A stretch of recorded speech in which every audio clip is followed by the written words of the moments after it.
Hey everyone, we are back with another update video for DaemonClaw, and by we, of course, I mean with me as always is Corey. Say hey, Corey.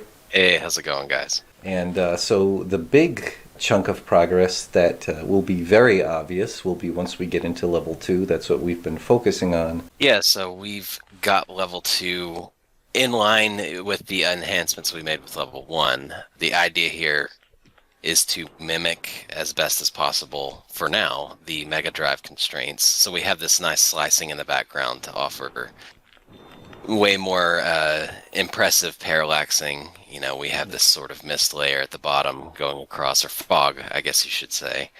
I think the one thing that we still hadn't thought about for Mega Drive is how the snow might work or look on the actual system. I think for now we just have what we had before.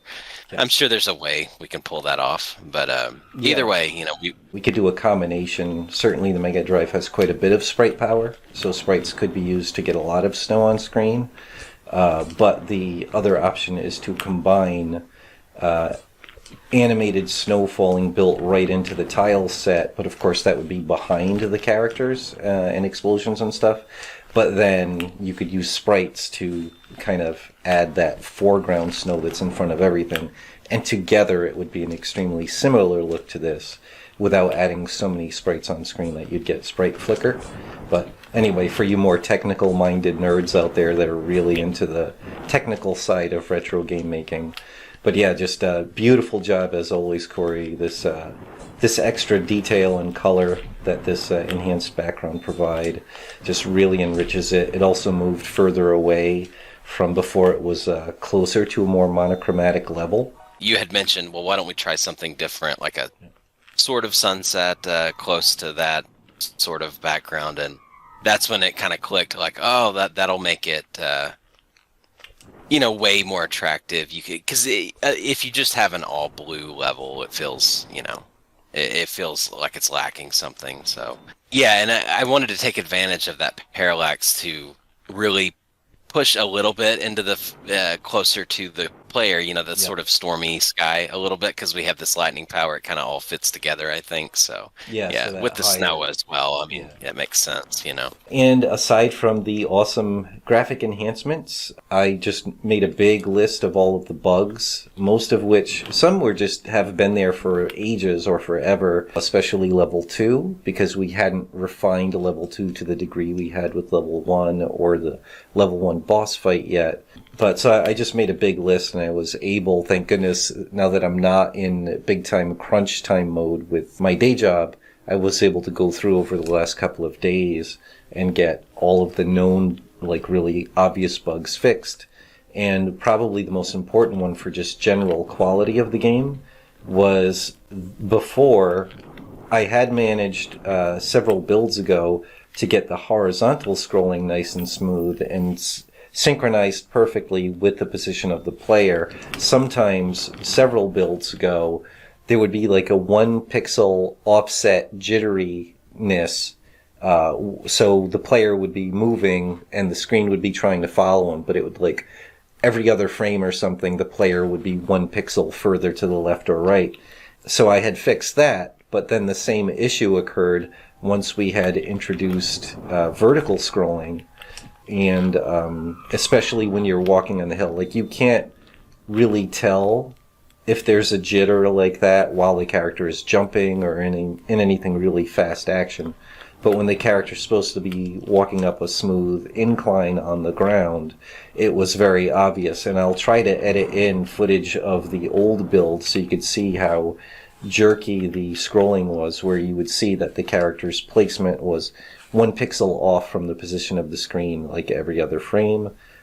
But now you could see that's silky smooth, just like the horizontal scrolling is when he goes up hills.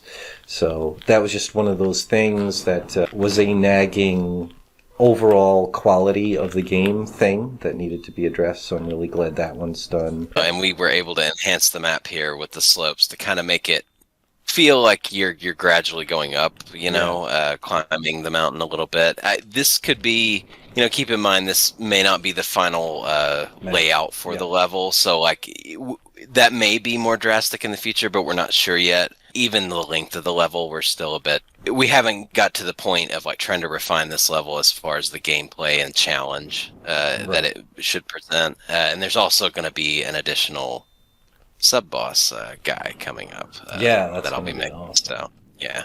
And yeah, that's another thing we should mention in this update video is our short-term goal is to get what's called the vertical slice of the game now that it's been kind of Mega Drive enhanced, all set and ready so that we can really start to do a much bigger social media push to get this game seen by more people and hopefully reviewers on YouTube and Twitch and stuff like that. And not only is there bug fixing and gameplay tweaking and these beautiful graphic enhancements, but there's also the one thing that DaemonClaw has been missing all this time, which we touched on in our previous update video, is music. And we had hinted, I don't think we said the name of the musician yet, but I'm about to. We got in contact with Alistair Brimble, who for decades has made really well-respected and loved music for video games, especially for things like Amiga, several other classic consoles. And we showed him DaemonClaw, and he was interested. And so we actually contracted him to start making the music for the game. And he already made a theme song for the game, which is already in this build in the splash screen, but I turned the music volume down. So right now we want to keep it a secret to the general public. Like the actual song, we don't want it heard yet. We want the vertical slice to be done and a really nice new kind of trailer video to be kind of the world premiere of all of the enhancements and the music all at once. Yeah, so it has the proper impact because we definitely feel that the quality is so high with it that it's a little more deserving of that as opposed, it's fantastic. I love the theme song. So. Yep. And for those curious and who might know that Alistair Brimble is probably most beloved and known in the Amiga community, he actually kind of relearned with the latest software and techniques how to make music for Sega Mega Drive.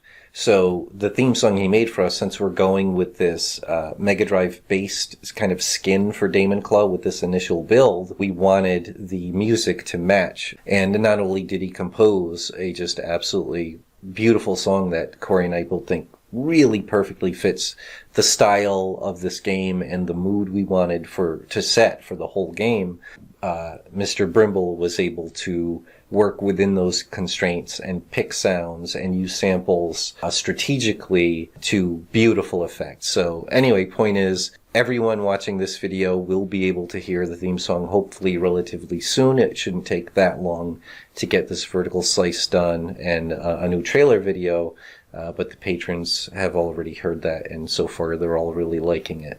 And speaking of the patrons, our big goal, like I said, is to really perfect the gameplay of level 2 now. So by this weekend, I should be able to get a new build out to all our patrons so they can play and give feedback. In the meantime, Corey and I will be further improving the gameplay ourselves, just really starting to perfect what enemies show up where, at what frequency, all that kind of stuff. Like even like the timing of, how often a given enemy throws an attack or whatever, all that kind of stuff. But also, Corey will be working on the last final kind of enhancements. I don't mean like polish of what's already there. It's already beautiful. I mean, adding some other stuff to add even more kind of interest and storytelling to level 2, including designing the graphics and the character basically for the sub-boss fight of level 2. Oh, and I forgot to mention, Alistair Brimble, not only did he already do the theme song, but we got him going on the actual in-game level 1 music, which is interesting because much like Altered Beast, one of the 2 games that inspired DaemonClaw in the first place, in Altered Beast it's got the music for general level gameplay, and then once you're fully powered up and you transform into whatever were animal you are for that level, the music changes to a more aggressive, high-tempo song. And we're doing the same thing in DaemonClaw. We hope, if everything goes well and there's enough support for the game, we hope to be able to afford to get a unique level song for each level.